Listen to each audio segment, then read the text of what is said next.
কি জানছ? এই দেখেন বর্তমানে আমি রয়েছি কুমিল্লা সিটি, আর সিটি না, কুমিল্লা দিদার মার্কেট।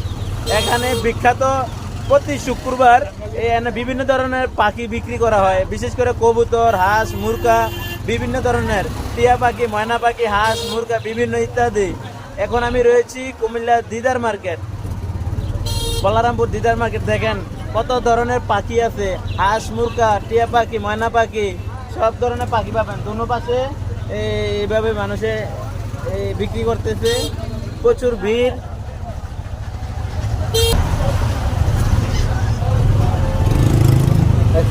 ফাইনালি এখানে অনেক বড় ধরনের একটা কবুতর বাজার দেখেন, প্রতি শুক্রবারে বসে। আমি তো অবাক, হাজার হাজার মানুষ এখানে আসছে পাখি নিয়ে। এলো দিদার স্কুল, ছোট ছোট পাখি, বেশিরভাগ কবুতর পাওয়া যাচ্ছে এখানে।